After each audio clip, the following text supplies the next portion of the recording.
হযরত আলী রাদিয়াল্লাহু তাআলা আনহুর ঐতিহাসিক ঘটনা।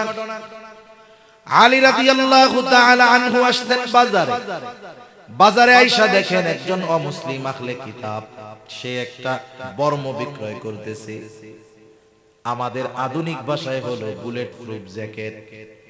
আগে লৌহ বর্ম গায়ে দিত যাতে করে তলোয়ার অস্ত্রের আঘাত গায়ে না লাগে। মনে করেন আপনার জুতা যদি হারায় যায় কোথাও, আপনার জুতা যদি হারায় যায়, একই সাইজের 10 জোড়া থাকলেও আপনারটা পায়ে ঢুকাইলে আপনি টের পাবেন না এটা আমার। যে জিনিস আপনি 10 বছর ব্যবহার করতেছেন আপনি দেখলেই তো বুঝবেন যে এটা আমার জিনিস, যতই রং টং কালিকুলি করা হোক। হযরত আলী রাদিয়াল্লাহু তাআলা আনহু দেখলেন এই তো আমার লৌহ বর্ম যেটা কয়েকদিন আগে হারায় গিয়েছিল। তিনি গিয়া ধরছে, এই বেটা এই লৌহ বর্ম তুমি পাইলা কোথায়? এটা তো আমার। ও বলে না আমার। খলিফা বলে আমার, ও বলে আমার। দুইজনের এই বিচার চলে গেল কুফার দরবারে, কুফার বিচারকের দরবারে। কাজী শুরাই তখন হলো বিচারক। দুইজনে গিয়ে কাজী শুরাইয়ের কাছে নিজেদের কথা খুলে বলল। দুইজনেই দাবি করে আমার, কিন্তু মালটা আছে ইহুদির কাছে। তাহলে এইবার খলিফাতুল মুসলিমিনের এই দাবির পক্ষে সাক্ষী লাগবে। কাজী শুরাই বলে, খলিফাতুল মুসলিমিন এই লৌহ বর্ম যে আপনার, এই ব্যাপারে আপনার কোনো সাক্ষী আছে নাকি?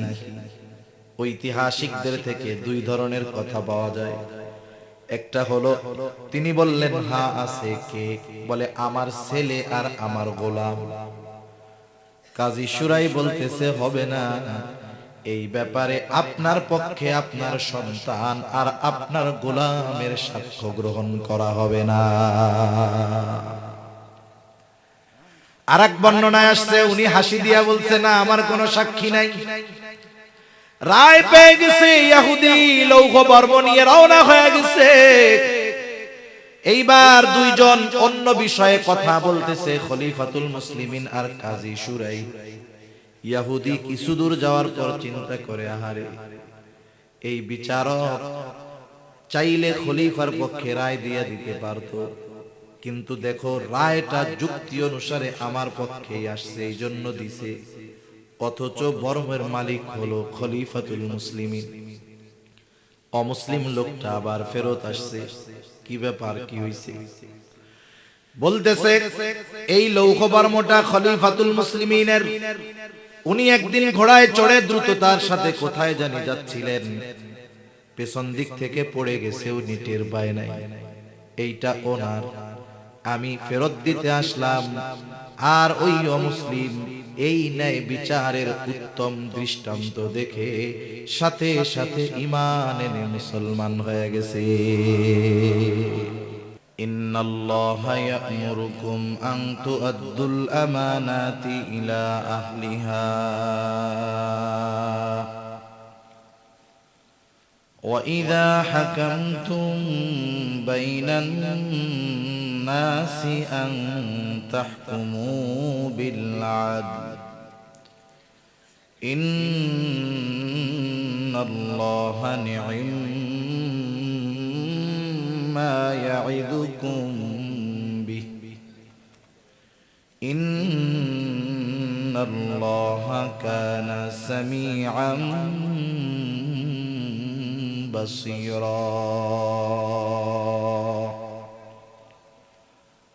আল্লাহ রাব্বুল আলামিন বলেন, নিশ্চয়ই আল্লাহ তোমাদেরকে আদেশ দিচ্ছেন, নির্দেশ দিচ্ছেন। ইন্নাল্লাহা ইয়া'মুরুকুম, আল্লাহ তাআলা তোমাদেরকে নির্দেশ দিচ্ছেন, আন তু'আদ্দুল আমানাতি ইলা আহলিহা। এক নম্বর নির্দেশ, আল্লাহ তাআলা বলেন তোমরা আমানত তার হকদারের কাছে ফিরায়া দাও। যদিও এই আয়াতের লম্বা একটা শানে নুজুল আছে, আয়াত নাজিল হওয়ার কারণ আছে, কিন্তু অধিকাংশ মুফাসসিরিনে কেরাম এ ব্যাপারে একমত।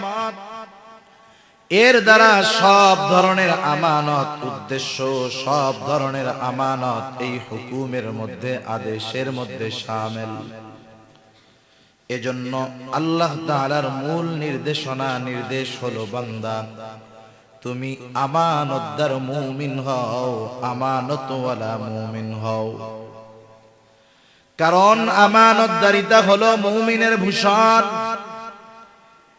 আমরা অনেক সময় মানুষকে তার চেহারা দেখে বিবেচনা করি, চেহারা যদি সুন্দর হয় বলি মানুষটা বড় দেখতে সুন্দর। কিন্তু আল্লাহ তাআলার কাছে কোন মানুষ সুন্দর? যে দেখতে সুন্দর সে মূলত সুন্দর নয়, যার মধ্যে কিছু সুন্দর গুণের সমন্বয় ঘটে ওই লোকটা দেখতে কালো হোক, গরিব হোক আর অসহায় হোক, দুনিয়ার মানুষ তাকে সুন্দর না বললেও ওই সুন্দর গুণগুলোর কারণে তাকে যিনি সুন্দর বলেন তিনি কে? মানুষের মূল সৌন্দর্য হলো তার আখলাকের মধ্যে, তার চরিত্রের মধ্যে, তার গুণাবলীর মধ্যে। মুমিনের অন্যতম এক সৌন্দর্য গুণ হলো আমানতের হেফাজত করা। কিছু আমল আছে সেটা শুধু আমল সম্পৃক্ত বিষয়, যার সম্পর্ক শুধু আমলের সাথে, করলে সওয়াব না করলে গুনাহ নেই। কিন্তু আমানতদারিতা এমন একটা বিষয় যেটার সম্পর্ক শুধু আমলের সাথে নয়, বরং সেটার সম্পর্ক হলো ঈমানের সাথে। একজন মুমিনের ঈমানের স্তর কোথায় আছে, লেভেলটা কেমন, এটা অনুমান করার অন্যতম এক মাধ্যম হলো আমানতদারিতা। যার আমানতদারিতা পরিপূর্ণ তার ঈমান পরিপূর্ণ, যার আমানতদারিতা পূর্ণ নয় তার ঈমানটাও পূর্ণ নয়। এজন্য নবীজিও বলেন লা ঈমানা লিমান লা আমানাতা লা। নবীজি বলেন যার মধ্যে আমানতদারিতা নাই তার ঈমান নাই। আমানতদারিতা নাই, ঈমান নাই। আমানতদারিতা হলো মুমিনের ভূষণ, মুনাফিকের আলামত। রাসূল আকরাম সাল্লাল্লাহু আলাইহি ওয়াসাল্লাম আমাদেরকে মুনাফিকের আলামতগুলো জানায় দেন। আমাদের সকলের জানা আছে, আফসোসের ব্যাপার জানার পরেও ওই ত্রুটিগুলো, দোষগুলো আমাদের মধ্যে কম বেশি আছে না নাই? নবীজি বলেন আমানতদারিতা মুমিনের ভূষণ। আমানতের খেয়ানত করা এটা মুনাফিকের অন্যতম আলামত। নবীজি সুস্পষ্ট ভাবে হাদিসের মধ্যে আমাদেরকে আমানত মুনাফিকের আলামতগুলো জানায় দেন। এক নাম্বার নবীজি বলেন মুনাফিকের আলামত হলো ইদা হাদ্দাসা কাযাবা, যখন কথা বলে মিথ্যা কথা বলে। ওয়া ইদা ওয়াদা আখলাফা, ওয়াদা করলে ওয়াদা খেলাফ করে। ইদা তুমিনা খানা, আমানতের খেয়ানত করে। আর এক হাদিসের মধ্যে আরেকটা বাড়ায় আসছে ওয়া ইদা তাখাসামা ফাজারা, যখন কারো সাথে একটু তর্ক বিতর্ক, ঝগড়া বিবাদ হয়, মুনাফিক অশ্লীল মন্দ বকাঝকা করে। নবীজি বলেন এগুলো যার মধ্যে আছে ওইটা মুনাফিক। কিন্তু চারটা নাই, একটা আছে। কমপক্ষে মুনাফিকের দোষ ত্রুটি তার মধ্যে আছে। একটু বুঝে থাকলে জবান খুলে জবাব দিবেন। বলেন তো এই চার বদগুণওয়ালা মানুষ আমাদের সমাজে কম বেশি আছে না নাই? আরে নামাজ পড়ে মিথ্যা কথা বলে এমন লোকের অভাব নাই। নামাজ পড়ে আমানতের খেয়ানত করে এমন লোকের অভাব নাই। নামাজ পড়ে ওয়াদা খেলাফ করে এমন লোকের সমাজের মধ্যে অভাব নাই। হজ করে আসছে হাজী সাহেব, নামাজও পড়ে, আবার অল্প কিছু হলেই বকাঝকা করে। বলেন তো এমন লোকের অভাব আছে নাকি? বরং সমাজে অনেক মুমিন পাওয়া যাবে, ওই মুমিনের মধ্যে এই চারটা মুনাফিকের আলামত পরিপূর্ণভাবেই পাওয়া যায়। মানুষের অনেক রোগ হয়, কিছু রোগ আছে এটার সিমটম আলামত সহজে প্রকাশ পায় না। আলামত গোপন থাকে, সহজে প্রকাশ পায় না, কিন্তু রোগের আলামত যখন প্রকাশ পায় তখন সুস্থ হওয়া কঠিন হয়ে যায়। এই রোগগুলোর মধ্যে একটা রোগ হলো ক্যান্সার। ক্যান্সার সহজে ধরা পড়ে না। দীর্ঘদিন শরীরের মধ্যে ক্যান্সারের জীবাণু বাসা বেঁধে ফেলছে, গোটা দেহের মধ্যে ছড়ায় গেছে, এখনো বোঝা যায় না। হঠাৎ শরীরের জিহ্বায় একটা ঘা হইছে, গায়ে একটা ঘা হইছে, যায় না, সারে না। স্বাভাবিকভাবে ছোট ফোড়া যদি হয়, ঘা যদি হয়, 1 সপ্তাহ 2 সপ্তাহ 1 মাসের মধ্যে ক্লিয়ার।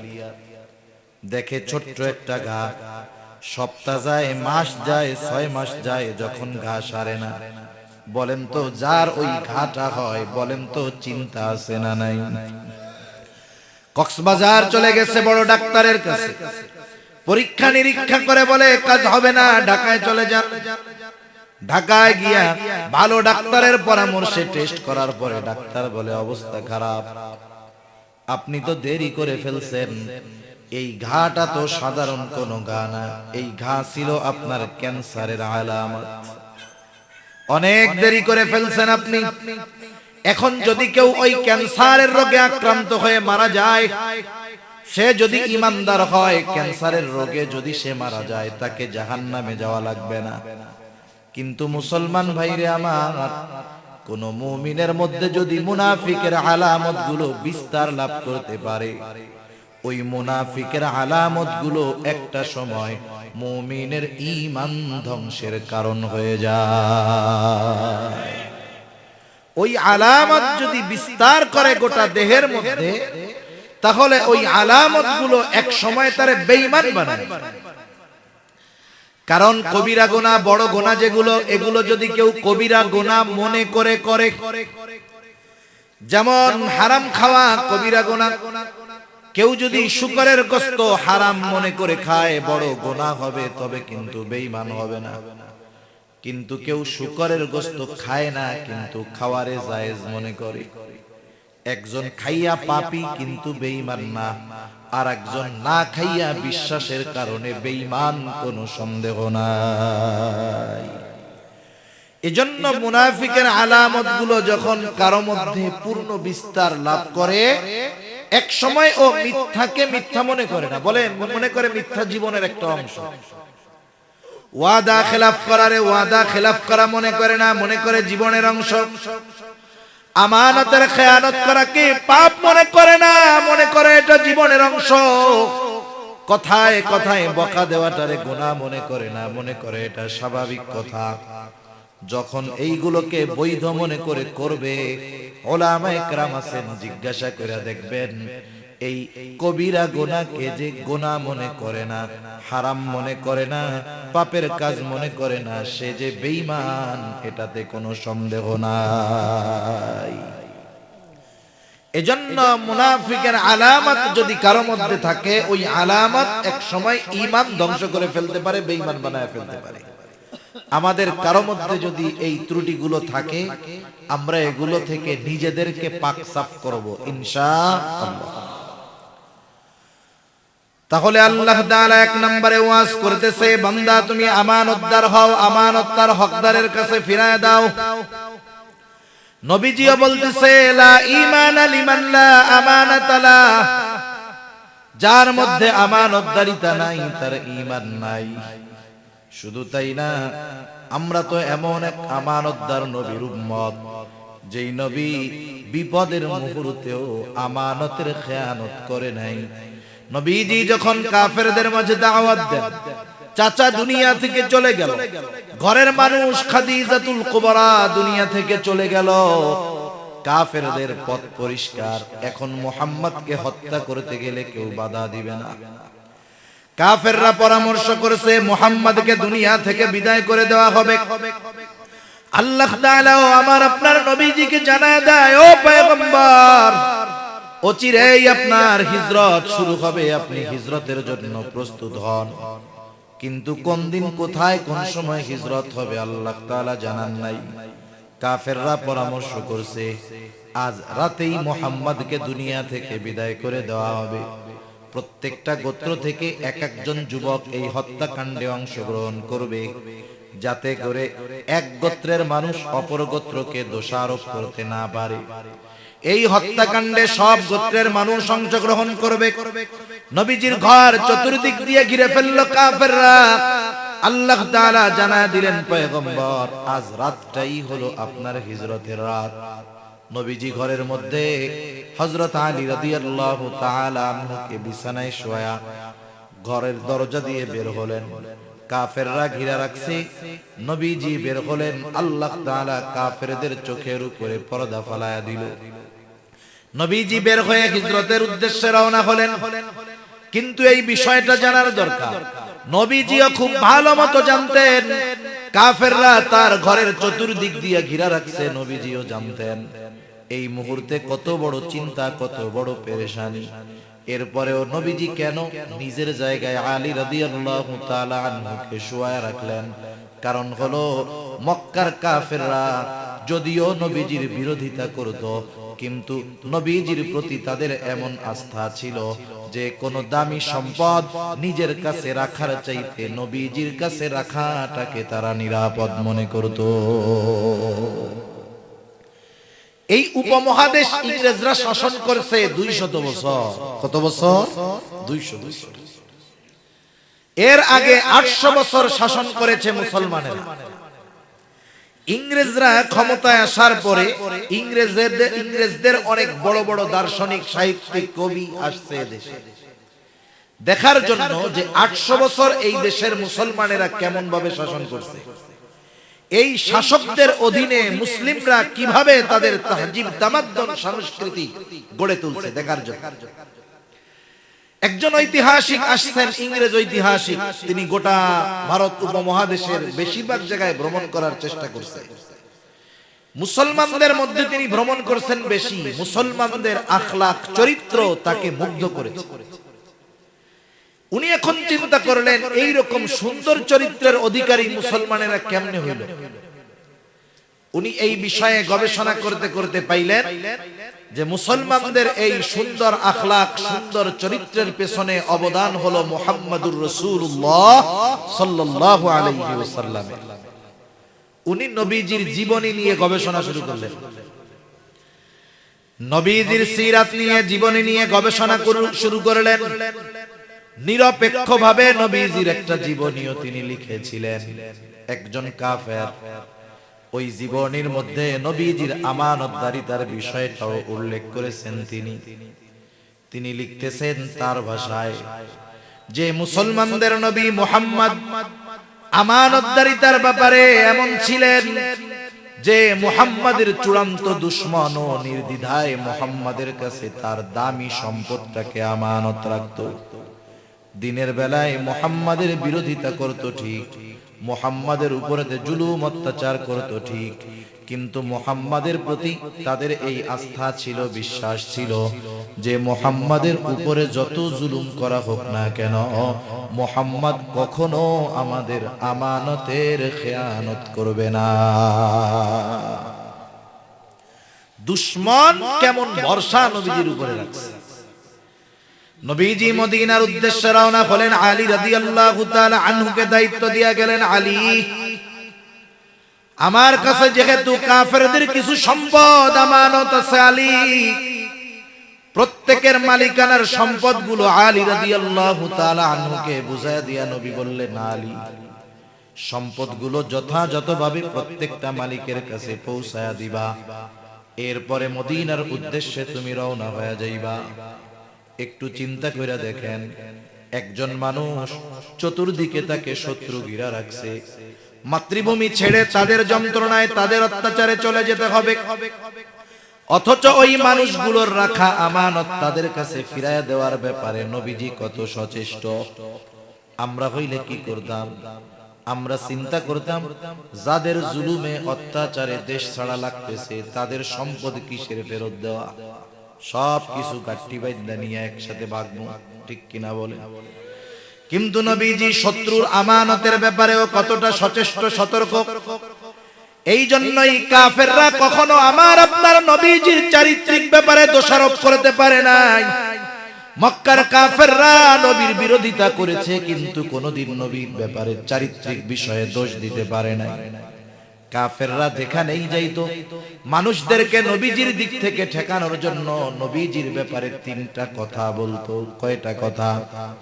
এক নাম্বার বলতো মুহাম্মদ হলো জাদুকর, দুই নাম্বার বলতো পাগল, তিন নাম্বার বলতো কবি। মনে রাখবেন, এই তিনটার কোনোটাই কোনো ব্যক্তির ব্যক্তিগত চরিত্রের সাথে যায় না। বিবেক দিয়ে চিন্তা করবেন ও মুসলমান, যেই আমানতদার নবীর উম্মত আমরা, সেই আমানতদার নবীর মুহাব্বতের উম্মতের আমানতের অবস্থা কি একটু চিন্তা করা দরকার। আমাদের আমানতদারিতার অবস্থা খুব করুণ, অথচ এই আমানতদারিতা হলো মুমিনের জীবনের সাথে, অঙ্গ প্রত্যঙ্গের সাথে, সব কিছুর সাথে জড়িত থাকবে। অবিচ্ছেদ্য একটা অংশ হলো এই আমানত, অথচ এটার ব্যাপারে আমাদের কোনো খবর নেই। এখন বলেন, আমানতদার হওয়ার দরকার আছে না নাই? আরো জোরে বলেন, আছে না নাই? কারা কারা আমানতদার মুমিন হওয়ার জন্য তৈয়ার? নারায়ে তাকবীর।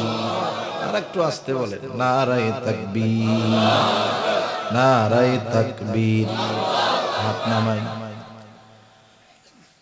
আগে জানতে হবে তাহলে আমানতদার যদি হতে হয় কোন কোন ক্ষেত্রে আমানতদারিতার গুণ অর্জন করতে হবে।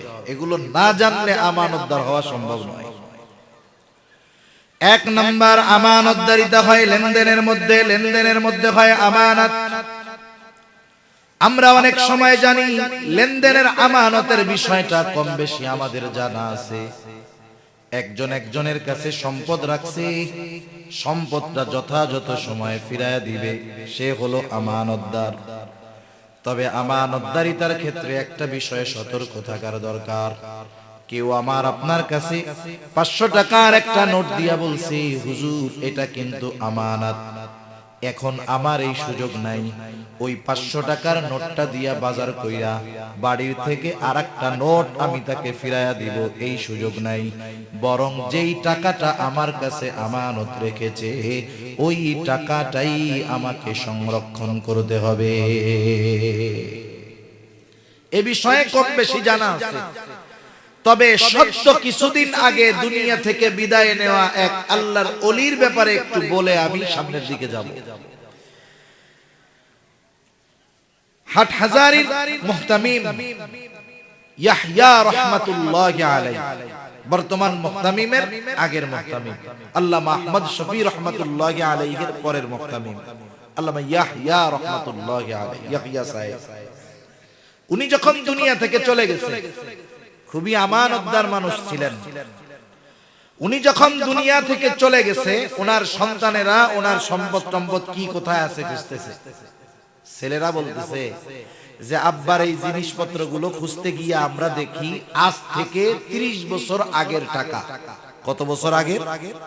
30 বছর আগের টাকা, কাগজে মোড়ায় লেখা অমুক আমার কাছে এই তারিখে এই কয় টাকা রাখছে, টাকা সহ কাগজ সহ ভাঁজ করে রেখে দেওয়া। সুবহানাল্লাহ। কেমন মানুষ আমাদের নিকট অতীতেই ছিল, অবাক করা বিষয়। আমি এদিকে লম্বা কথা বলবো না, কারণ এটা মোটামুটি আমাদের সকলের জানা আছে। তাহলে এক নম্বরে আমরা আমানতদার হব লেনদেনের ক্ষেত্রে। লেনদেনের ক্ষেত্রে অনেক সময় বিষয়টা এমন হয়, আমার কাছে একজন সম্পদ পায়, যে পায় তার মনে নাই। আল্লাহ তাআলার নির্দেশ হলো তোমার মনে আছে, তুমি নিজ দায়িত্বে তাকে তার মালটা ফিরায়া দাও। একজন বাজারে গেছে দোকানদারের কাছে মাল সামানা কেনার জন্য, দোকানের মধ্যে ভিড়। দোকানদারের কাছে গিয়ে বলে, ভাই আমারে তেল দাও, সাবান দাও, চিনি দাও, লবণ দাও। বিল হইছে কত? বলে 1000 টাকা। বলে খাতায় লিখে রাখো। দোকানের মধ্যে ভিড়, দোকানদারের লিখতে মনে নাই, খাতার মধ্যে তাই তার নামে টাকাও লেখা নাই। 5 দিন পর এই আল্লাহর বান্দা দোকানে গেছে টাকা ফেরত দেওয়ার জন্য, বাকি টাকা। যায় বলে, ভাই খাতা দেখেন তো আমার নামে কোনো বাকি আছে নাকি। দোকানদার খাতা ডাটা উল্টায় দেখে, না ভাই আপনার নামে কোনো টাকা লেখা নাই। কারণ ক্রেতার ভিড়ে দোকানদারের লিখতে মনে নাই, এটা স্বাভাবিক হতেই পারে, ঠিক কিনা বলেন? এইবার শয়তান যদি তারে ওয়াসওয়াসা দেয় কি করবে? মনে মনে বলবে ওর যেহেতু মনে নাই তাহলে মনে হয় না দেওয়া জায়েজ আছে। নিজে নিজে মুফতি সাহেব সাইজা বলবে ওই তো বলছে আমার কাছে পায় না, তাহলে পায় কেমন? যা ওটা দেওয়া লাগবে না। অথচ আল্লাহ তাআলার নির্দেশ হলো আনতু আদ্দুল আমানাতি ইলা আহলিহা, তুমি আমানত তার হকদারের কাছে ফিরায় দাও। এই জন্য অনেক সময় এমন হয় অনেকের সম্পদ তার না জানা সত্ত্বে আমার আপনার কাছে থাকে। আল্লাহ তাআলার নির্দেশ তুমি নিজ দায়িত্বে তার মালটা ফিরায় দাও। মনে রাখবেন দুনিয়ায় যদি তার মালটা আমি অন্যায়ভাবে ভোগ করি, কিয়ামতের দিন তার এই দায়টা আমাকে নেকি দিয়ে পরিশোধ করা লাগবে। এজন্য দুনিয়াতে একটু কম খাই, আখিরাতে যেন ধরা পড়তে না হয়। ঠিক কিনা বলেন? আরে দুনিয়ার ধরা এখান থেকে ফাঁক ফোকর দিয়ে বের হওয়া যায়, আখিরাতে ধরা পড়লে বের হওয়ার কোনো উপায় নাই। এজন্য অনেক ভাই আছে বোনের সম্পদ মাইরা খায়। আপনাদের এলাকায় আছে নাকি এরকম? আছে না? আহারে এই যে কি এক সম্পদ!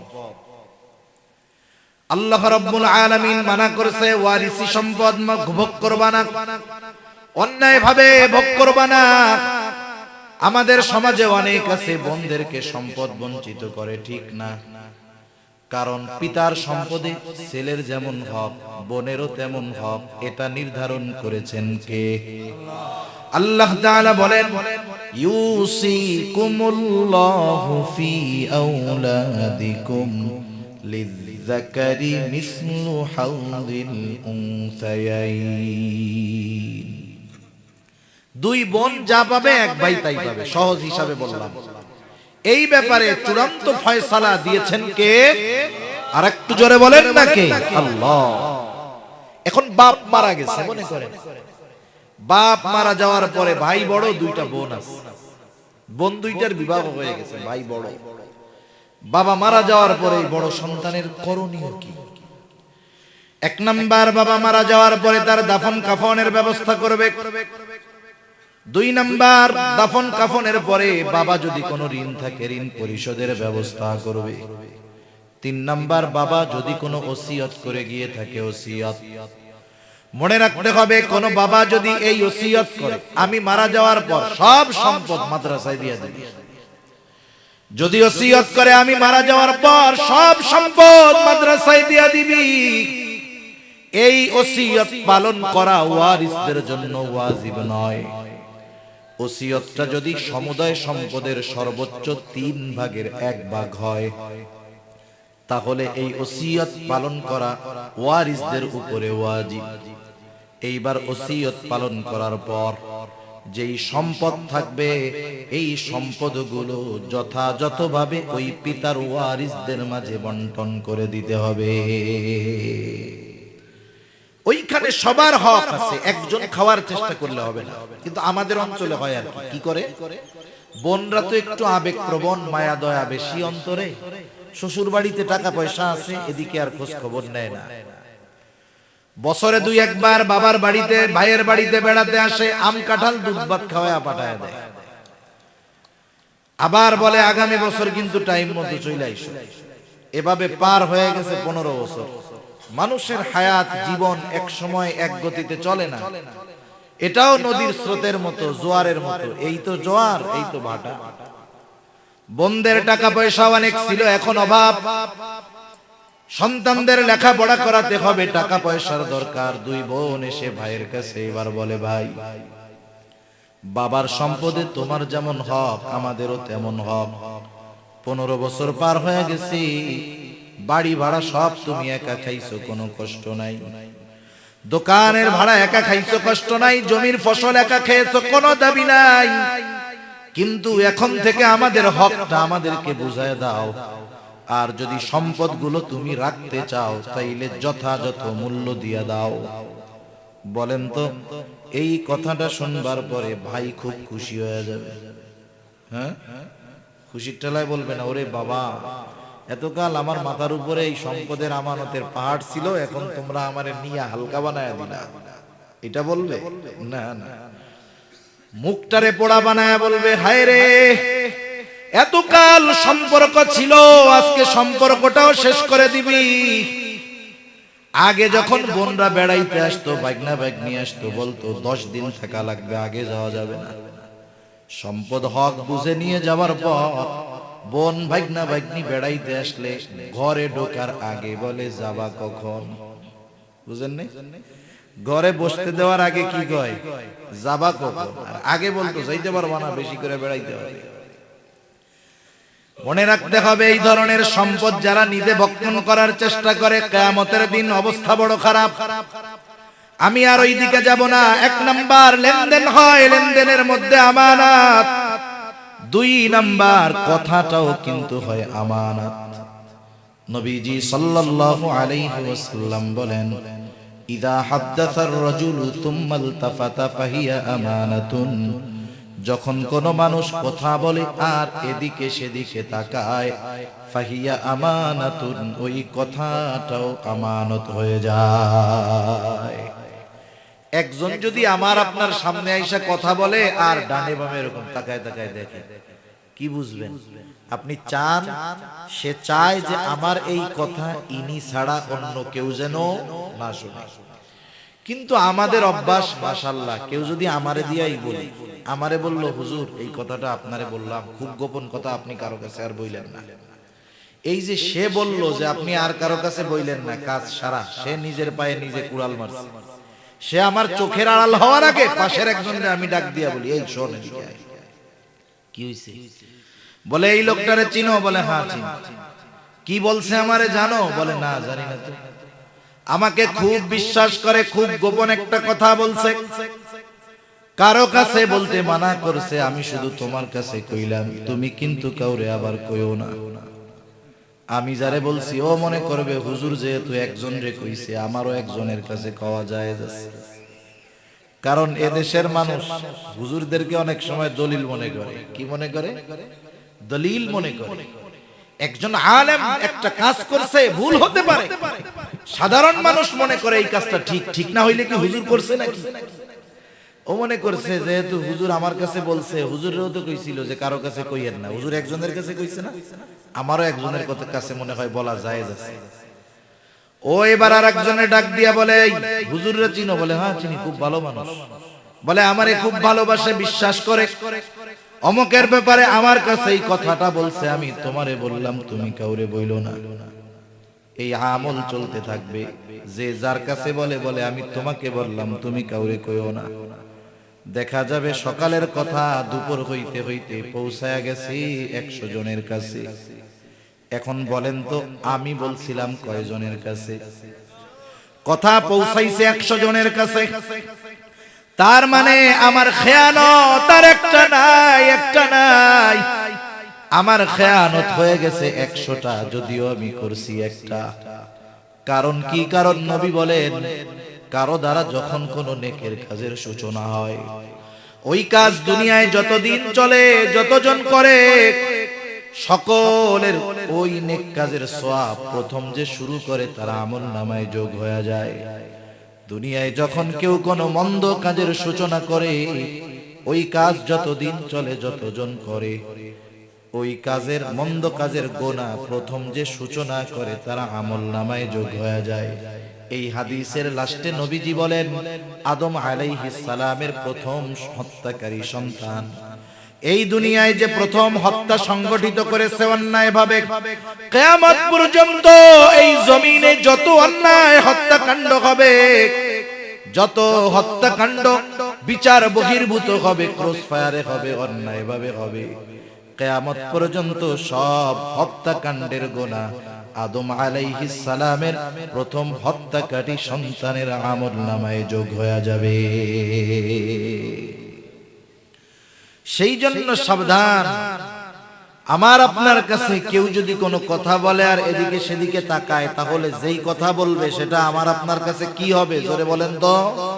আমানত। তবে আবার সমস্যা আছে। এখন একজন রাস্তা দিয়ে কিছু দূর আগাইছে, আর একজন তার কাছে দাঁড়ায় বলে, আচ্ছা দাঁড়ান, একটা গুরুত্বপূর্ণ কথা আছে। এই কথা বলার আগে সে ডানে বামে দেখতেছে। চাচা তো এখান থেকে ওয়াজ শুনে ওইদিকে গেছে, চাচা মনে করবে যেহেতু কথা বলার আগে ডানে বামে তাকাচ্ছে, এরপরে যেই কথা বলবে সে কথা কি হবে? আমানত হবে। এখন ডানে বামে তাকাইয়া বলতেছে, চাচা আমি আজকে ওই রাত্রে ওই বাড়িতে চুরি করবো আজকে রাত্রে। ডানে বামে তাকাইয়া কি কইছি? আজকে রাত্রে আমি ওই বাড়িতে চুরি করবো। চাচা চিন্তা করছে কি বিপদ দেয় না বললাম, হুজুরে কি শুনাইলো, শুনাই তো বিপদে বললাম। ডাইনে বামে তাকায়া কথা বলছে, কথা হইল আমানত। এখন যদি বইলা দেই তাইলে হবে খেয়ানত, আর যদি না বলি ওই লোকের বাড়ি হবে চুরি। কি বিপদ না? বিষয় হলো একজন সাধারণ মানুষ যার মোটামুটি জ্ঞান বুদ্ধি আছে, কথা বলার পরে সে বুঝতে পারে এই কথা বলতে হবে নাকি গোপন রাখতে হবে, এটা স্বাভাবিক বোঝা যায়। সেজন্য কথাটাও হয় আমানত, যেই কথাগুলো গোপন রাখার মতো রাখবো। অনেক সময় অনেক মানুষ আমার আপনার কাছে তার পরিবারের কিছু দুর্বল কথাগুলো পেশ করে। বাস্তবতা কি জানেন? উলামায়ে কেরামকে মানুষ অনেক বিশ্বাস করে। অনেক সময় অনেক মানুষ এমনও ফোন দিয়া বলে, হুজুর এত যন্ত্রণায় আছি, আপনারা তো বাহির থেকে দেখেন খুব ভালো আছি, কিন্তু বাসার ভিতরে আমার সন্তান স্ত্রী এরা একসাথে মিলে আমাকে পিটায়। এখন বলেন আপনার কাছে কেউ এরকম কথা একটা বলল, দুঃখের কথা, এই কথার মধ্যে তার সম্মান নিহিত আছে না? সমাজের মানুষ তাকে সম্মানিত জানে, কিন্তু আপনি তার কষ্টের কথাটা জানেন, এটা তো আপনার কাছে আমানত। আমরা অনেক সময় কি করি, সম্পর্ক ভালো থাকলে তার ওই কথাগুলোরে গোপন রাখি, কিন্তু যখন তার সাথে একটু সম্পর্ক খারাপ হয় ওই কথাটাকে আমরা অস্ত্র হিসাবে ব্যবহার করি। বলে হ্যাঁ তুমি বেশি লাফাইও না, আমি তো জানি তোমার ঘরের অবস্থা কি। বলে কি বলে না এরকম? বলেন তো নবীজি কি শত্রুর আমানতের খেয়ানত করছে? তাহলে আমরা কেন শত্রু হলেও তার সাথে খেয়ানত করব? এই অভ্যাস কখনোই করব না ইনশাআল্লাহ। 3 নাম্বার দায়িত্ব হয় আমানত, দায়িত্ব আমানত। এখন তো এমন এক জামানা মানুষ দায়িত্বের জন্য প্রতিযোগিতা করে, আবার টাকা দিয়ে মানুষ দায়িত্ব কিনতেও চায়। আমাদের অঞ্চলে একজন চেয়ারম্যান হইছে, চেয়ারম্যান হওয়ার আগে প্রায় 5 কোটি টাকা ব্যয় করছে। ওকে যদি জিজ্ঞাসা করা হয় কেন চেয়ারম্যান হইছো, বলেন তো ও বলবে নাকি গম চুরি করার জন্য হইছি? কি বলবে? জনগণের সেবা করার জন্য হইছে। যেই লোক নির্বাচিত হওয়ার আগে 5 কোটি টাকা খরচ করতে পারে, তার কি জনসেবা করার জন্য কি চেয়ারম্যান হওয়ার দরকার আছে নাকি? সে তো এমনিই তো কোটিপতি, চাইলেই তো পারে, ঠিক কিনা বলে? তার মানে দায়িত্বটা যদি নেওয়া যায় খুব ভালো লাগে, এইটা হলো মূল বিষয়। কিন্তু সুষ্ঠুভাবে যদি দায়িত্ব আসে, দায়িত্ব যদি পালন করে, তাতে তো সমস্যা নেই। অথচ এমন এক জামানা ছিল যেই জামানায় মানুষকে পিটায়াও দায়িত্ব দেওয়া যাইত না। আল্লাহর নবীর একজন সাহাবীর ব্যাপারে এমন ঘটনা আছে, মজলিসের মধ্যে মিটিং হয়েছে তার অনুপস্থিতিতে, যে তাকে একটা দায়িত্ব দেওয়ার দরকার। যেই সাহাবীর ব্যাপারে আলোচনা হয়েছে সে কিন্তু উপস্থিত নাই, সে জানেও না। যারা আলোচনার মজলিসে, তাদের মধ্য থেকে একজন ওই সাহাবীর কাছে গিয়া বলে, শোনো তোমার ব্যাপারে মাশওয়ারা হয়েছে, আলোচনা হয়েছে, রাষ্ট্রের ওই দায়িত্বটা তোমাকে দেওয়া হতে পারে। দেওয়া হয় নাই, শুধু কি হইছে বলেন? আলোচনা হইছে। ও শুনছে যে আমারে যদি এই দায়িত্ব দিয়া দেয় তাহলে তো সর্বনাশ। রাত্রের মধ্যে গাঠি গুঠি নিয়ে এলাকা ছেড়ে পালায় চলে গেছে, দায়িত্ব দিবে এই ভয়ে। আমার আপনার কলিজার টুকরা ইমাম আজম আবু হানিফা রাহমাতুল্লাহি আলাইহি চাবুকের আঘাত সহ্য করেছে, তবু কিন্তু দায়িত্ব সে গ্রহণ করে নাই। একদিন খলিফা মনসুরের সাথে ইমাম আজমের দেখা। খলিফা মনসুর ইমাম আজমকে প্রস্তাব দিল, আবু হানিফা আপনি প্রধান বিচারপতির দায়িত্ব গ্রহণ করেন, প্রধান বিচারপতির চেয়ারটা ফাঁকা। সবার সামনে প্রস্তাব দিয়েছে খলিফা। ইমাম আবু হানিফা সবার সামনেই প্রস্তাবটাকে ফিরায়া দিছে। খলিফা প্রস্তাব দিছে, ইমাম আবু হানিফা সাথে সাথে প্রস্তাবটা ফিরায়া দিছে। খলিফার মেজাজটা গরম হয়ে গেছে, হাতের মধ্যে চাবুক। খলিফা ইমাম আজম আবু হানিফার গায়ে চাবুক দিয়ে একটা আঘাত করছে। খলিফা রাজপ্রাসাদে ফিরে গেল। খলিফা মন বসছে, রান্না করেছে, সব ঠিক আছে, কিন্তু লবণ দেয় নাই। বলেন তো রান্না যত ভালো হোক, মশলা যত দেওয়া হোক, লবণ যদি না দেয় মজা হবে নাকি? পাশে লবণের বাটিও আছে, সমস্যা কি? লবণ হয় নাই। সমাধানের বস্তু পাশে আছে না নাই? লবণ নিলেই তো খালাস, শেষ। কিন্তু শয়তান আইসা মাথার মধ্যে ঢুকাই, দেখছো কি রান্না করে, তুই এত কষ্ট মষ্ট করে আসলি, তরকারি রান্না করেছে, লবণ দেয় না। এখন সমস্যা সমাধানের জন্য লবণ ছিল, লবণ নিলে মোটামুটি কমপ্লিট, ঝামেলা শেষ। শয়তান রাগাই দিতেছে, কি বলে, হেই কি রান্না বান্না করছো, খাওয়া নিয়ে যায় না। মহিলারা কষ্ট কইরা আগুনের চুলার পাশে বৈশা 3 বেলা রান্না কইরা খাওয়ায়, যে কষ্ট, এটা মা বোনরা ভালো বোঝে। মহিলাও তো কষ্ট করছে, স্বাভাবিক মেজাজ তো সব সময় সবার একরকম থাকে না। মহিলা বলতেছে তরকারিতে নাইলে ভুলে লবণ দেই নাই, পাশে তো লবণ আছে, নিলেই তো হয়ে যায়। এবার শয়তান কয়, দেখছস তোর মুখে মুখে তর্ক করে। এইবার শয়তান ওরে উত্তেজিত করে দিচ্ছে, বলে এই কত বড় সাহস, মুখে মুখে তর্ক করো। এইভাবে এক পর্যায়ে দুজনের মধ্যে তর্কাতর্কি, ঝগড়া শুরু হয়ে যায়। এইবার আশেপাশের লোক সব জমা যায়, আসে না দেখতে, চারিদিক দিয়ে ঘিরে দাঁড়ায়, কেমন যেন চতুর্দিকে ঘিরে স্টেডিয়ামে খেলা দেখতে দাঁড়াইছে আল্লাহর বান্দারা। এখন দেখেন বল খেলা, বল খেলা দেখছেন আপনারা? ফুটবল খেলা, বল খেলা যখন হয়, ফুটবল খেলা যখন হয়, চারদিক দর্শক দাঁড়ায় থাকে, দর্শকের নজর শুধু বলের দিকে, বলের দিকে, বলের দিকে, এরকম খালি দেখায় আর দেখে বল। এবার প্লেয়ার একটা বল মাইরা দিছে, গোল কি আর ধরতে পারে নাই, গোলের মধ্যে ঢুকে গেছে। তখন কি কন্ত সবাই চুপ থাকে নাকি? কি কয়, বিশ্বকাপ ফুটবলে দেখেন নাই?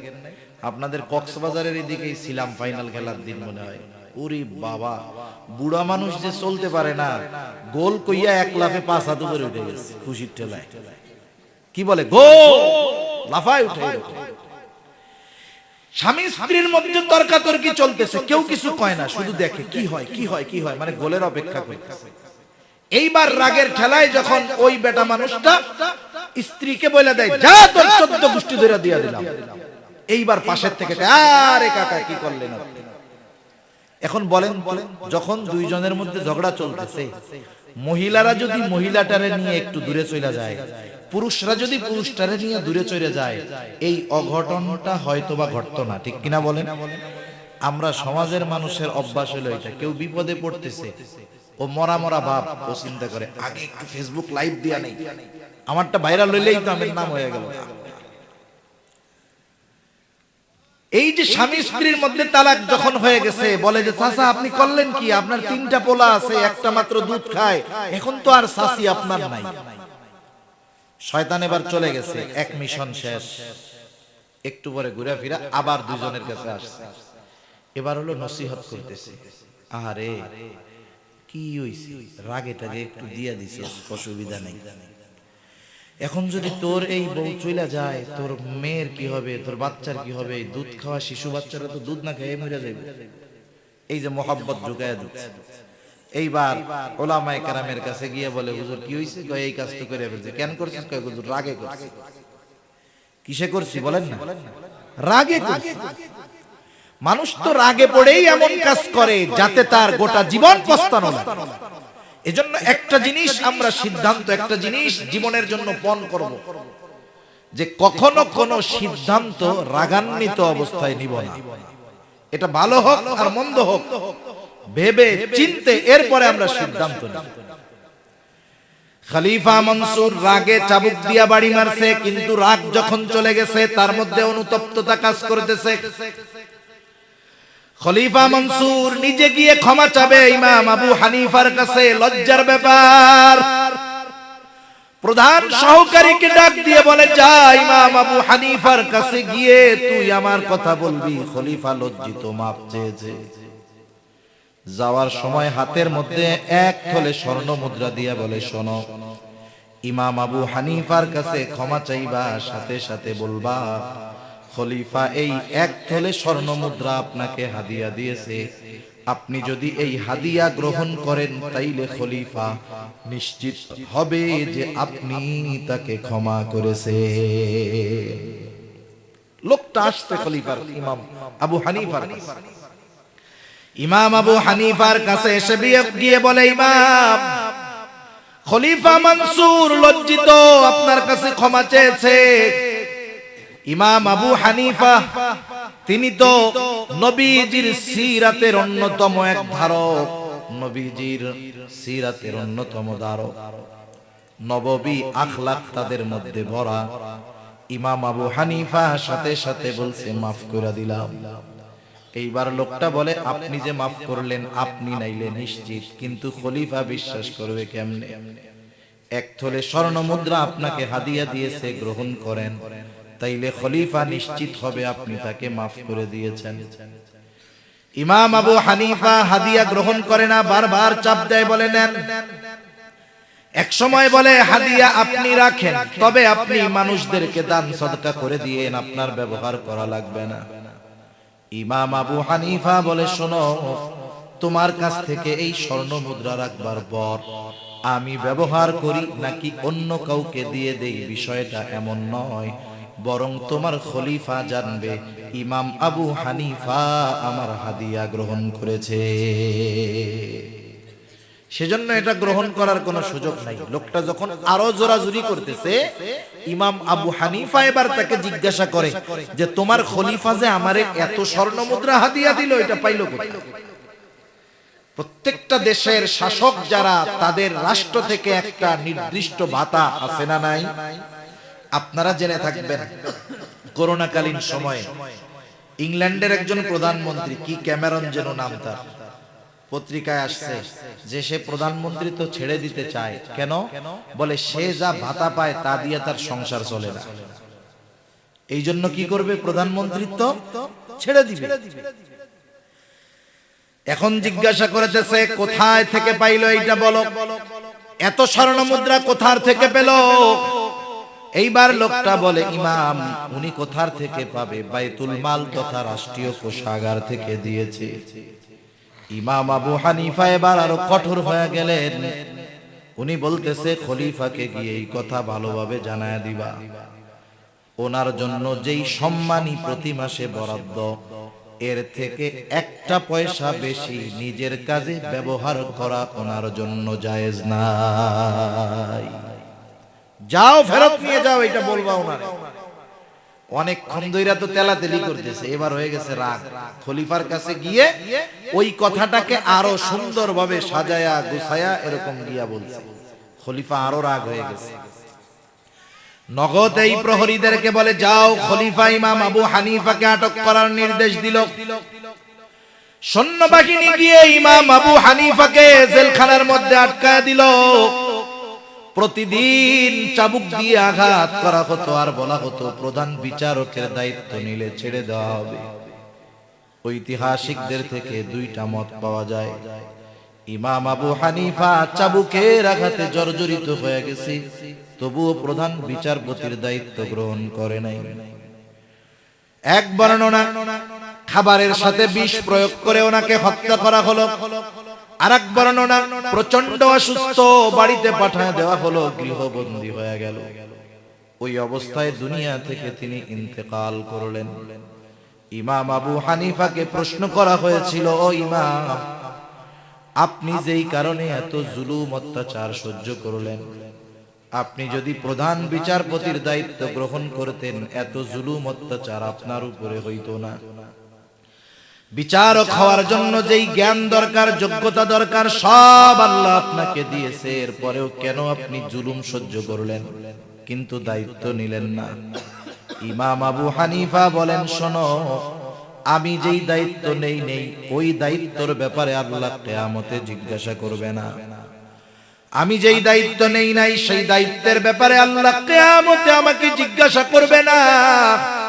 কিন্তু ওই দায়িত্ব নেওয়ার পরে যদি আমার দ্বারা কোনো বিচার হয়ে যাইত, কিয়ামতের দিন আল্লাহর সামনে অপরাধীর কাঠগড়ায় দাঁড়ানো লাগতো।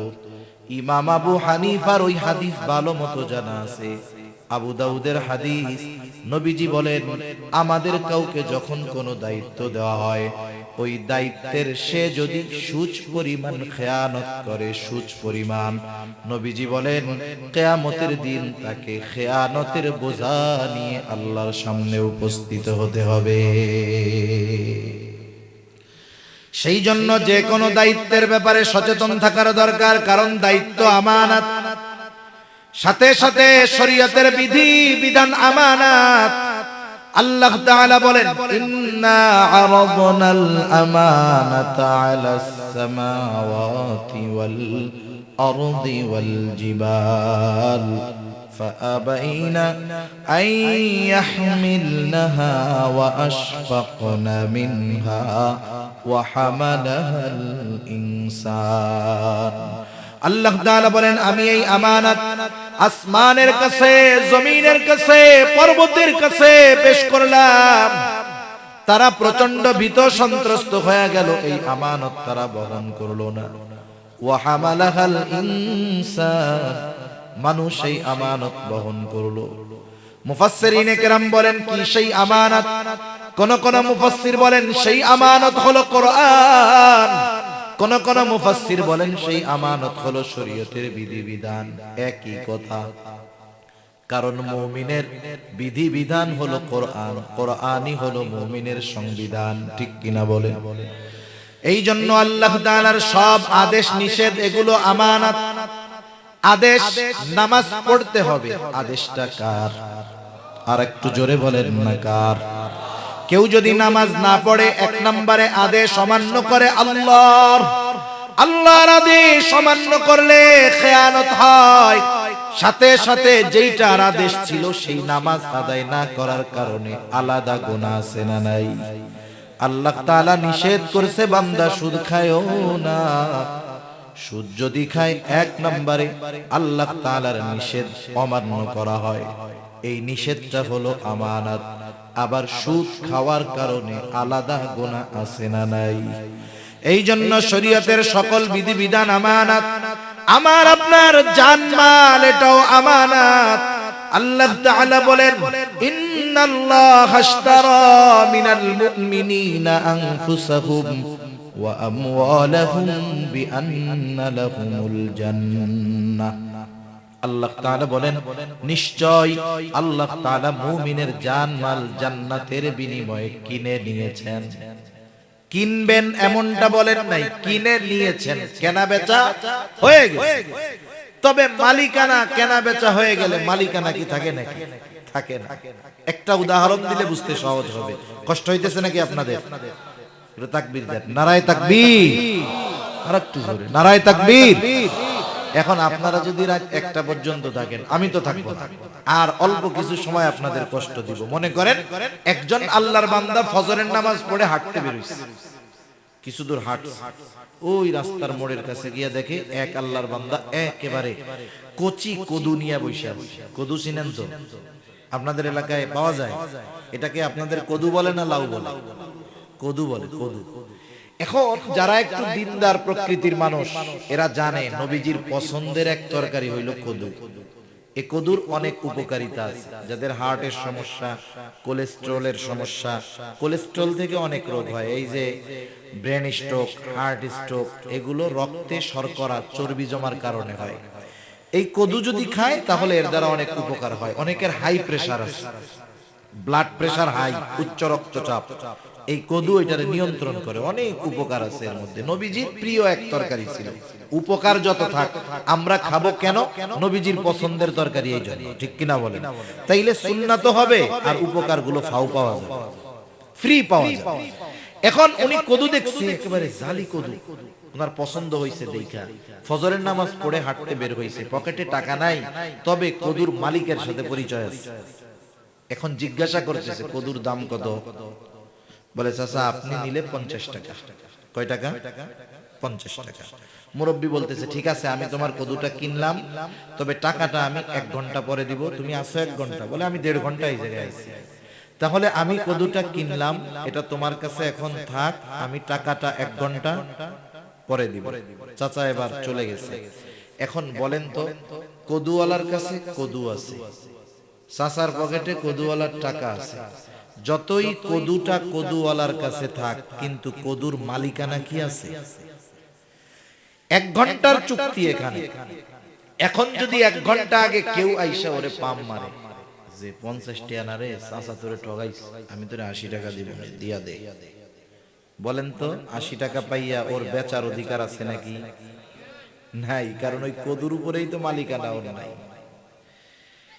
এখন দেখেন, যেহেতু জিনিস তার কাছে আছে কিন্তু জিনিস ব্যবহারের অনুমতি নাই, কেন? কারণ এখন ওইটা ওর কাছে আমানত আছে। কি আছে বলেন? আমানত। আল্লাহ তাআলা জান আর মাল কিনে নিয়েছেন জান্নাতের বিনিময়ে। জান্নাত আল্লাহ তাআলার কাছে আছে, আমার জানমাল আমার কাছে আছে। কদুওয়ালার কদু বেচার যেমন কোনো অধিকার নাই, আমার আপনারও জানমাল ব্যবহার করার কোনো বাস্তবে অধিকার নাই, কারণ আমানতের জিনিস ব্যবহার করা যায় না। কিন্তু আল্লাহ তাআলা বান্দাকে সুযোগ দিয়া দিলেন, ও আমার গোলাম, আমার এই আমানত জানমাল আমি তোমাকে ব্যবহার করার অনুমতি দিলাম। এখন এই আমানত হইয়া গেল নিয়ামত, তবে একটা শর্তে বান্দা, এই জানমাল গোনার কাজে ব্যয় করতে পারবা না। তুমি নিজে খাও, অপররে খাওয়াও, কোনো অসুবিধা নাই। তুমি তোমার পরিবার পরিজনের জন্য ব্যয় করো, কোনো অসুবিধা নাই। মানুষের ঘর নাই, ঘর বানায় দাও, কোনো অসুবিধা নাই। রাস্তা নাই, রাস্তা বানায় দাও, মানুষদেরকে খাওয়াও, কোনো অসুবিধা নাই। কিন্তু বান্দা এই জানমাল এমন কোন কাজে ব্যয় করবা না যেটা ইসলামের বিরুদ্ধে যায়, আমি আল্লাহ বেজার হই।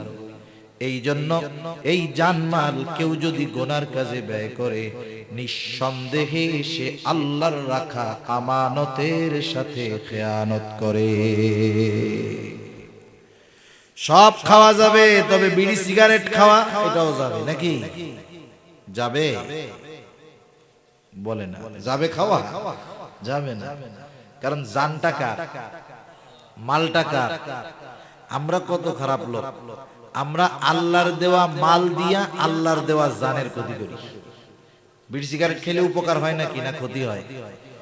বিড়ি সিগারেট, আমাদের দেশে যত খাবার আছে, জুস আছে না, জুস প্যাকেটে লেখা থাকে 100% আমের জুস, কিন্তু খোঁজ নিয়ে দেখেন ওর মধ্যে 5% আম নাই, 90% মিষ্টি পচা কুমড়া, কিন্তু লেখছে কি 100% আমের জুস।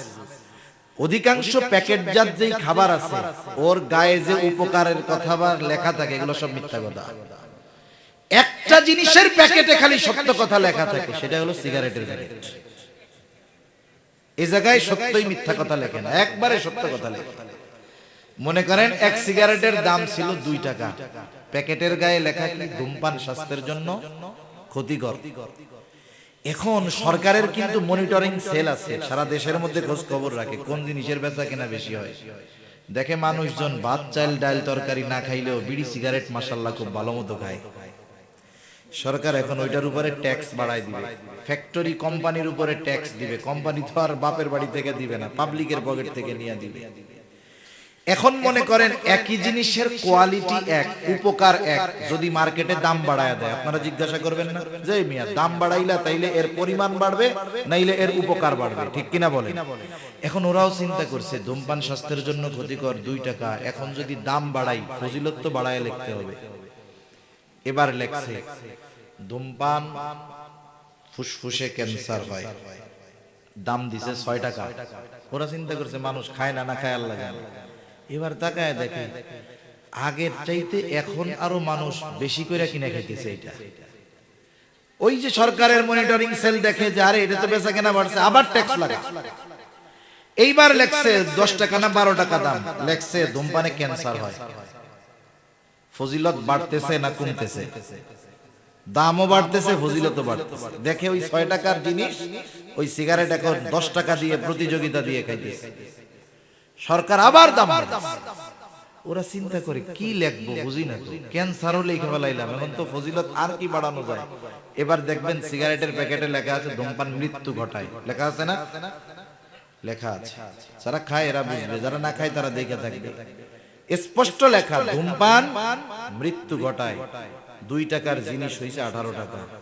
এখন যদি সরকার দাম বাড়ায়, কোম্পানি বিপদে পড়ে যাবে। এরপরে কি ক্ষতি লাগবে আমারে বলেন তো? মৃত্যু পর্যন্ত তো পৌঁছায়া দিছে। এরপরে লাগবে যে ধূমপান জাহান্নামে নেয়, দাম দিবে 40 টাকা, পাবলিক জাহান্নামে যাওয়ার জন্য ওইটা 40 টাকা দিয়ে কিনে খাবে। মনে রাখবেন, কোন ব্যক্তি তার দেহের ক্ষতি নিজে করার অধিকার রাখে না, কারণ এই দেহের মালিককে। সেজন্য আল্লাহ রাব্বুল আলামিন বলেন, ওয়ালা তাকতুলু আনফুসাকুম, তুমি নিজেকে নিজে হত্যা কইরো না। এই জানমাল যদি কেউ এমন কাজে ব্যয় করে যাতে মালের ক্ষতি হয়, মালের অপচয় হয়, জানের ক্ষতি হয়, হিসাব আল্লাহর কাছে দিতে হবে। সেই জন্য জানমালটাও আমানত, সন্তান সন্ততিও আমানত, সাথে সাথে এই অঙ্গ প্রত্যঙ্গ গুলাও আমানত। অঙ্গ প্রত্যঙ্গের খেয়ানত কেমনে হয়? গুনাহ করলে অঙ্গ প্রত্যঙ্গের খেয়ানত হয়। 10-15 মিনিট কষ্ট হবে না তো? চোখ দিয়ে গুনাহ করলে চোখের খেয়ানত হয়, জবান দিয়ে বকা দিলে জবানের খেয়ানত হয়, হাত দিয়ে গুনাহ করলে হাতের খেয়ানত হয়, পা দিয়ে গুনাহ করলে পায়ের খেয়ানত হয়, অন্তর দিয়ে যদি কেউ পাপ চিন্তা করে অন্তরের খেয়ানত হয়। এই জন্য আল্লাহ তাআলাও বলেন, ইয়ালামু খাইনাতাল আয়ুন ওয়া মা তুখফিস সুদূর। আল্লাহ তাআলা জানে তোমরা চোখের কি খেয়ানত করো, অন্তরের মধ্যে কোন জিনিসটা লুকায় রাখো, আল্লাহ তাআলা জানে। এই বিষয়গুলো যদি আমরা একটু স্মরণ রেখে আমলে পরিণত করতে পারি, বুকে হাত দিয়ে বলা যাবে, শপথ করে বলা যাবে, ওই মুমিনটা প্রকৃত আমানতদার মুমিন হয়ে যাবে। তাহলে আল্লাহ তাআলার আদেশ ছিল 2টা। 1 নাম্বার আমানতদার হও, 2 নাম্বার ওয়াইদা হাকামতুম বাইনান নাস আন তাহকুমু বিল আদল। তোমরা যখন মানুষের মধ্যে বিচার আচার করবা, ন্যায় বিচার করবা। আমাদের অঞ্চলগুলোতে গ্রাম্য সালিশ হয়, আপনাদের অঞ্চলে হয় নাকি? গ্রাম্য সালিশ হয়, গ্রামের মাতুব্বরেরা বসে, বড় বড় মানুষেরা বসে।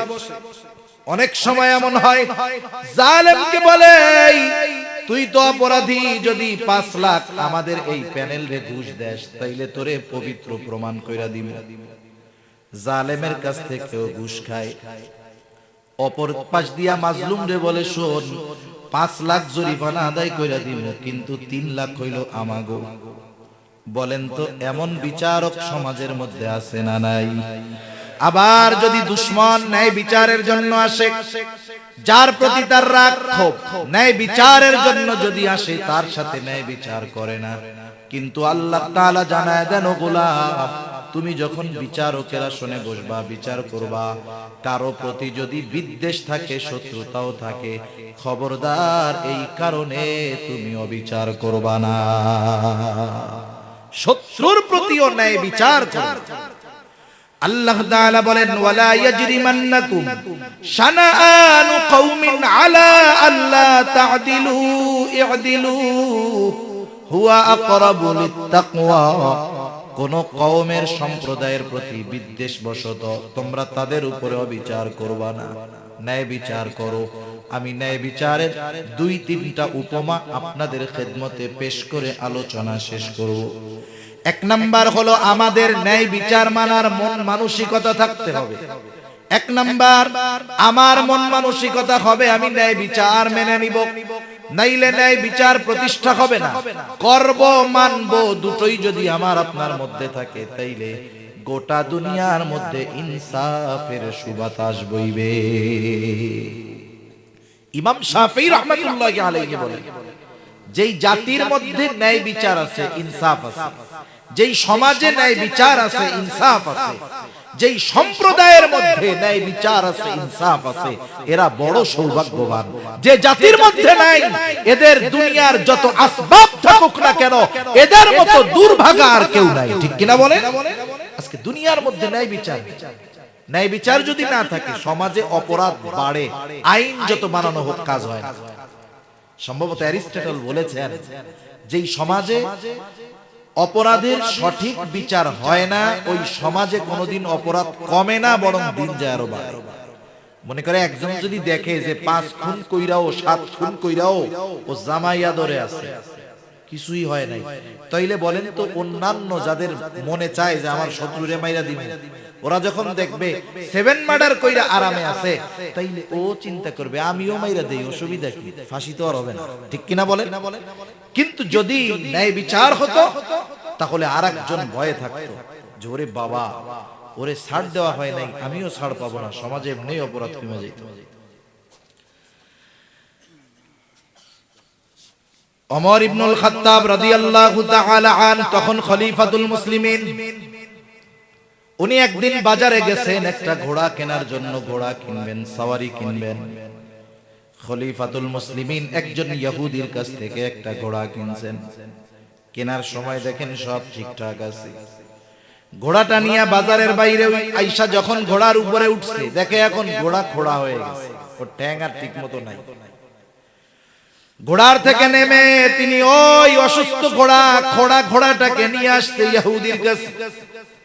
আসার পরে বলে, তুমি আমারে কি ঘোড়া দিয়েছো, এটা ফেরত নাও। ইহুদি বলে, ফেরত নেওয়ার সুযোগ নাই, আপনারে আমি ভালো ঘোড়া দিয়েছি। খলিফাতুল মুসলিমিন বলে, খারাপ ঘোড়া দিছো, ফেরত নাও। দুইজনের মধ্যে তর্ক লাইগা গেছে। খলিফাতুল মুসলিমিনের সাথে তর্ক করতেছে একজন ইহুদি। খলিফাতুল মুসলিমিন বলে, তাহলে একজন তৃতীয় পক্ষ নির্ধারণ করো, যে তোমার আর আমার মধ্যে এই বিষয়ের মীমাংসা করে দিবে, বিচারক মানো একজনকে। ইহুদি নিজের ধর্মের কাউকে বিচারক মানে নাই, মুসলমানদের মধ্য থেকে একজনকে বিচারক মানছে, তার নাম হলো শুরাই, কাজী শুরাই। শত শত বিচারের ঘটনা আছে, উনি তখনও বিচারক হন নাই। খলিফাতুল মুসলিমিন বলে, ঠিক আছে। এইবার কাজী শুরাই দুইজনের সব কথা সুন্দরভাবে শুনলেন। বিচারকের প্রথম কাজ হলো বাদী বিবাদী উভয়ের কথাটা নির্বিচারে একেবারে মনোযোগের সাথে শ্রবণ করা। বাদী বিবাদী দুইজনের কথাই উনি শুনছেন। শোনার পরে বলতেছেন, খলিফাতুল মুসলিমিন, আপনি কি চান, আপনার চাওয়া কি, ইচ্ছা কি, বলেন। বলে, আমি চাই তার ঘোড়াটা সে ফেরত নেবে। এটাই তো আপনার ইচ্ছা? বলে, হ্যাঁ, আমার ইচ্ছা এটা, সে তার ঘোড়াটা ফেরত নিয়ে যাবে। এইবার কাজী শুরাই প্রশ্ন করে, খলিফাতুল মুসলিমিন, আপনি যখন তার কাছ থেকে ঘোড়া কিনছিলেন, ঘোড়ার অবস্থা কেমন ছিল? বলে, তখন তো ভালো ছিল। কাজী শুরাই বলতেছে, খলিফাতুল মুসলিমিন, ইহুদি ঘোড়া ফেরত নিতে বাধ্য, তবে আপনি যেমন ঘোড়া নিছেন তেমনটাই ফেরত দিতে হবে। একটু চিন্তা করে দেখেন, স্থলভাগের 3 ভাগের 1 ভাগ যে শাসন করেছে খলিফাতুল মুসলিমিন ওমর, রাগ হয় নাই, একটু চুপ কইরা থাইকাই সাথে সাথে বলে, হ্যাঁ শুরাই, এটাই ন্যায় বিচার। রাগ হয়ে যায় নাই, ন্যায় বিচার করছে, খলিফার বিপক্ষে তিরস্কার করে নাই, সেন্ট কইরা আমেরিকায় পাঠায়ও দেয় নাই। কি করছে? বলে, ও শুরাই, কুফার প্রধান বিচারকের আসনটা খালি, তুমি চলে যাও, আমার চিঠি নিয়া, শিলমোহর লাগানো চিঠি নিয়া আজকেই কুফায় চলে যাও। আজকে থেকে তোমাকে আমি কুফার প্রধান বিচারক হিসাবে নিয়োগ দিলাম। এক জায়গায় বসে ওমর রাদিয়াল্লাহু তাআলা আনহুর সময়, হযরত উসমান রাদিয়াল্লাহু তাআলা আনহুর জামানা, আলী রাদিয়াল্লাহু তাআলা আনহুর জামানা, মুয়াবিয়া রাদিয়াল্লাহু তাআলা আনহুর জামানা পর্যন্ত ওই কুফার প্রধান বিচারকের দায়িত্ব উনি গ্রহণ করেছেন। সুবহানাল্লাহ, এই বিচার চালিয়ে গেছেন। আরেকটা ঘটনা বলি, হযরত আলী রাদিয়াল্লাহু তাআলা আনহুর ঐতিহাসিক ঘটনা। আলী রাদিয়াল্লাহু তাআলা আনহু আসছেন বাজারে। বাজারে আইসা দেখেন একজন অমুসলিম আহলে কিতাব, সে একটা বর্ম বিক্রয় করতেছে। আমাদের আধুনিক ভাষায় হলো বুলেট প্রুফ জ্যাকেট। আগে লৌহ বর্ম গায়ে দিত যাতে করে তলোয়ার অস্ত্রের আঘাত গায়ে না লাগে। মনে করেন আপনার জুতা যদি হারায় যায় কোথাও, আপনার জুতা যদি হারায় যায়, একই সাইজের 10 জোড়া থাকলেও আপনারটা পায়ে ঢুকাইলে আপনি টের পাবেন না এটা আমার। যে জিনিস আপনি 10 বছর ব্যবহার করতেছেন, আপনি দেখলেই তো বুঝবেন যে এটা আমার জিনিস, যতই রং টং কালিকুলি করা হোক। হযরত আলী রাদিয়াল্লাহু তাআলা আনহু দেখলেন এই তো আমার লৌহ বর্ম, যেটা কয়েকদিন আগে হারায় গেছিল। তিনি গিয়া ধরছে, এই বেটা, এই লৌহ বর্ম তুমি পাইলা কোথায়? এটা তো আমার। ও বলে না আমার। খলিফা বলে আমার, ও বলে আমার। দুইজনের এই বিচার চলে গেল কুফার দরবারে, কুফার বিচারকের দরবারে। কাজী শুরাই তখন হলো বিচারক। দুইজনে গিয়ে কাজী শুরাইয়ের কাছে নিজেদের কথা খুলে বলল। দুইজনেই দাবি করে আমার, কিন্তু মালটা আছে ইহুদির কাছে। তাহলে এইবার খলিফাতুল মুসলিমিনের এই দাবির পক্ষে সাক্ষী লাগবে। কাজী শুরাই বলে, খলিফাতুল মুসলিমিন, এই লৌহ বর্ম যে আপনার, এই ব্যাপারে আপনার কোনো সাক্ষী আছে নাকি? ঐতিহাসিকদের থেকে দুই ধরনের কথা পাওয়া যায়। একটা হলো, তিনি বললেন হ্যাঁ আছে। কে? বলে আমার ছেলে আর আমার গোলাম। কাজী শুরাই বলতেছে হবে না, এই ব্যাপারে আপনার পক্ষে আপনার সন্তান আর আপনার গোলামের সাক্ষ্য গ্রহণ করা হবে না। আরেক বর্ণনায় আসছে, উনি হাসি দিয়া বলছে, না, আমার কোনো সাক্ষী নাই। রায় পেয়ে গেছে, ইহুদি লৌহ বর্ম নিয়ে রওনা হয়ে গেছে। এইবার দুইজন অন্য বিষয়ে কথা বলতেছে, খলিফাতুল মুসলিমিন আর কাজী শুরাই। ইহুদি কিছু দূর যাওয়ার পর চিন্তা করে, আহারে, এই বিচারক চাইলে খলিফার পক্ষে রায় দিয়ে দিতে পারত, কিন্তু দেখো রায়টা যুক্তি অনুসারে আমার পক্ষেই আসছে, এই জন্য দিছে। অথচ বর্মের মালিক হলো খলিফাতুল মুসলিমিন। অমুসলিম লোকটা আবার ফেরত আসছে। কি ব্যাপার, কি হইছে? বলতেছে, এই লৌহ বর্মটা খলিফাতুল মুসলিমিনের। উনি একদিন ঘোড়ায় চড়ে দ্রুততার সাথে কোথায় জানি যাচ্ছিলেন, পেছন দিক থেকে পড়ে গেছে, উনি টের পায় নাই। এইটা ওনার, আমি ফেরত দিতে আসলাম। আর ওই অমুসলিম এই ন্যায় বিচারের উত্তম দৃষ্টান্ত দেখে সাথে সাথে ঈমান এনে মুসলমান হয়ে গেছে। সর্বশেষ উপমা হাদিসের মধ্যে আসছে, নবীজি সাল্লাল্লাহু আলাইহি ওয়াসাল্লামের দরবারে একজন মহিলা চুরি করছে, তার হাত কাটা হবে। এই বিচার নবীজির দরবারে হবে। কুরাইশ বংশের 3টা শাখা ছিল, সর্বশ্রেষ্ঠ শাখা কুরাইশ বংশের হাশেমি গোত্র, কুরাইশ বংশের মাখজুম গোত্র, কুরাইশ বংশের উমাইয়া গোত্র। কুরাইশ বংশের একটা শাখা হাশেমি, এটা দুনিয়ার সর্বশ্রেষ্ঠ গোত্র। সিরাতে খাতামুল আম্বিয়ার মধ্যে আছে, জিবরাইল আলাইহিস সালাম বলেন, আমি গোটা দুনিয়া সফর করছি, কোথাও কুরাইশ বংশের হাশেমি গোত্রের মতো সম্মানজনক গোত্র আমি আর দুনিয়ার কোথাও দেখি নাই। ওই গোত্রেই আসছে আমার আপনার নবী মুহাম্মদুর রাসূলুল্লাহ সাল্লাল্লাহু আলাইহি ওয়াসাল্লাম। ওই কুরাইশ বংশের আরেক শাখা হাশেম মাখজুম গোত্রের মহিলা হাত চুরি করছে, হাত কাটা হবে। সাহাবায়ে কেরাম তো নবীকে ভালোবাসতেন, নবীর বংশকে ভালোবাসতেন, নবীর বংশের মানুষগুলোকেও ভালোবাসতেন। ওরা চিন্তা করতেছে, কুরাইশ বংশের শাখা মাখজুম গোত্র, এই গোত্রের মহিলা যদি একজনের চুরির অপরাধে হাত কাটা হয়, ইসলাম বিদ্বেষীরা, মুনাফিকরা, ইহুদিরা বলবে, দেখ নবীর বংশের লোক চুরি কইরা হাত কাটা গেছে। বলে না এরকম? এক সময় এক বংশের একজন অপরাধ করে, অনেক সময় খোঁচা মেরে বলে, ও তুমি তো এই সূরার গোষ্ঠীর লোক। এরকম বলে কি বলে না? এটা কখনোই ঠিক না। ব্যক্তি অপরাধ করছে, এটা তার সাথে সম্পৃক্ত। কিন্তু সাহাবায়ে কেরাম মুহাব্বতে চিন্তা করে কি করা যায়। নবীজি হয়তো জানে না যে এইটা কুরাইশ বংশের মহিলা, মনে হয় নবীজি জানে না, নবীজিকে জানানোর দরকার। সাহাবায়ে কেরাম তো নবীর মেজাজ বুঝে, কিন্তু কে গিয়া বলবে? যায়েদ রাদিয়াল্লাহু তাআলা আনহুর ছোট ছেলে ওসামা, নবীজি তাকে অনেক আদর করে, স্নেহ করে। সকলে চিন্তা করলো ওসামারে বইলা দেই। ওসামাকে শিখায়া দিছে, ও ওসামা, তুমি তোমার নানার কাছে গিয়া বলবা, নানা যেই মহিলার হাত কাটা হবে সে মাখজুম গোত্রের মহিলা। ছোট মানুষ যা শিখায় দিছে গিয়া তাই বলছে। অনেক ছোট মানুষ ওরা তো মিথ্যা কথা শিখে না, আমরা কিন্তু ওদের শিখাই। এখন ও মাদ্রাসায় যায় নাই, স্কুলে যায় নাই, এখন ভয় পাইতেছে, আম্মু আব্বু আমি গেলে আমারে হুজুর মারবে, স্যার মারবে। বাচ্চারে শিখায় যে তুই যায় বলবি যে আমার পেটে ব্যথা হয়েছিল, যা। এখন ছেলে গেছে, বলতেছে কি ব্যাপার তুমি আসো নাই কেন? বলে হুজুর আমার পেটে ব্যথা হয়েছিল। হুজুরও চালাক, তোমার যে পেটে ব্যথা হয়েছে কইছে কেডা? কয় আমার আম্মু বলছে আমার পেটে ব্যথা হয়েছে। আমরা এরকম ছোট ছোট বাচ্চাদের মিথ্যা কথা শিখাই অনেক সময়। তা সাহাবায়ে কেরাম শিখাইছে খবরটা নবীজির কাছে জানানোর জন্য যে ইনি মাখজুম গোত্রের মহিলা।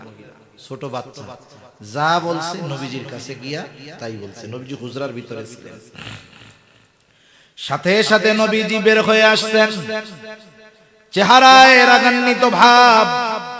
নবীজি বলতেছে তোমরা কি আমাকে এমন বিষয়ের জন্য সুপারিশ করতেছ যেই বিষয়ের শাস্তি কার্যকর করার আদেশ দিয়েছেন আল্লাহ? বর্ণনাকারী বলেন এবার নবীজি একটা খুতবা দিলেন, বলতেছে শোনো, তোমাদের পূর্বে আল্লাহ তাআলা অনেক কওমকে ধ্বংস করে দিয়েছে এই কারণে যে তাদের মধ্যে যখন কোন শরীফ বংশের মানুষ, উচ্চ বংশের মানুষ চুরির অপরাধে আটক হইত তাকে নির্দ্বিধায় ছেড়ে দেওয়া হতো। ওই যে বংশীয় মানুষ শাস্তি দেওয়া হতো না, ছেড়ে দেওয়া হতো। আবার একই অপরাধে যদি কোনো দুর্বল মানুষকে আটক করা হতো তাহলে ওই শাস্তি তার উপরে কার্যকর করা হতো। জামানাটাও এইরকম, যদি অপরাধী টাকাওয়ালা হয়, সম্পদওয়ালা হয়, সসম্মানে মুক্তি দিয়ে দেওয়া হয়। একই অপরাধ যদি দরিদ্র মানুষ করে, এই পিঁপড়া হত্যা অপরাধেও ফাঁসি দিয়ে দেওয়া হয়। ঠিক কিনা বলে? গোটা দুনিয়ার অবস্থা এরকম। আমরা তো দেখি, খবর জানি, 7 খুন কইরা, মার্ডার খুন কইরা জেলখানার মধ্যে বাবুর মতো আছে। আরে হত্যা ক্রসফায়ারের সেঞ্চুরি পূরণ করেও জেলখানায় আরামে আছে। কিন্তু এদেশের উলামায়ে কেরাম দ্বীনের কথা বলে, ইমানের কথা বলে, হকের পক্ষে কথা বলে জেলখানার সেলের মধ্যে কুদে কুদে মরতেছে। ঠিক কিনা বলে? ধুকে ধুকে জীবনটা ক্ষয় হচ্ছে। বুঝতে হবে জামানার অবস্থা এইরকম। নবীজি বলেন শুধুমাত্র এই অবিচারের কারণে আল্লাহ তাআলা তোমাদের আগে অনেক সম্প্রদায়কে ধ্বংস করে দিয়েছে। নবীজি এবার বলতেছে শোনো, ওই আল্লাহর হাতে যার ওই আল্লাহর নামে শপথ যার হাতে মুহাম্মাদের প্রাণ, এই মহিলার জায়গায় যদি মুহাম্মাদের কন্যা ফাতেমাও হইতো আমি অবশ্যই অবশ্যই তার হাতটা কেটে দিতাম। এর চেয়ে আর বড় ন্যায় বিচারের উপমার হতে পারে না। কিন্তু আফসোস, বলেন তো সেই ন্যায় বিচার, ইনসাফ রাষ্ট্রে, সমাজে, দুনিয়ায় আছে না নাই? যদি ইনসাফ ন্যায় বিচার থাকতো, ওই ইহুদির বাচ্চা ইহুদিরা ফিলিস্তিনের মাজলুম মুসলমানদের মারতে পারত না। 7-8 হাজার শিশু শুধু মারছে। যদি ন্যায় বিচার থাকতো, বাস্তবেই মানবাধিকার থাকতো, তাইলে ইহুদিদের অস্তিত্ব এই দুনিয়ার মধ্যে থাকতো না। আফসোসের ব্যাপারে এই দুনিয়ায় ইনসাফ নাই, ন্যায় বিচার নাই, এই জন্য শান্তিও নাই। আল্লাহ তাআলা এই দুই বিষয়ের ওয়াজ করেন, ইন্নাল্লাহা ইয়া'মুরুকুম আন তু'আদ্দুল আমানাতি ইলা আহলিহা ওয়া ইযা হাকামতুম বাইনান নাসি আন তাহকুমু বিল আদল। 1 নাম্বার আদেশ, তোমরা আমানত হকদারের কাছে ফিরায়া দাও, তার মানে আমানতদার হও। 2 নাম্বার, যখন মানুষের মধ্যে বিচার করবা, ন্যায় বিচার করবা, এই বিচারটা রাষ্ট্রীয় হতে পারে, সামাজিক হতে পারে, পারিবারিক হতে পারে, ঘরোয়া বিচার হতে পারে, যেখানেই তুমি বিচারক ন্যায় বিচার করবা। এই 2টা নির্দেশ দিবেন কে? শেষ সময় জবান খুইলা বলেন কে? আরো জোরে কে? আল্লাহ। এই দুই নির্দেশ দিয়ে আল্লাহ তাআলা নিজের ওয়াজরে নিজেই সুন্দর বলতেছে। মনে করেন কোন ওয়াইজ যদি ওয়াজ করার পরে বলে যে আমি এই যে 1.5 ঘন্টা খুব সুন্দর ওয়াজ করছি না, খুব ভালো হইছে না, তাহলে আপনারা কি বলবেন? মেম্বার সাহেবরে বলবেন, মেম্বার সাহেব হুজুর আর পান নাই, যে নিজের ডোল নিজে পিটাইতেছে, নিজের প্রশংসা নিজে করতেছে, এনার তো পাবনা থাকার কথা, উনি এই জায়গায় ওয়াজ করতে আসলো কেন?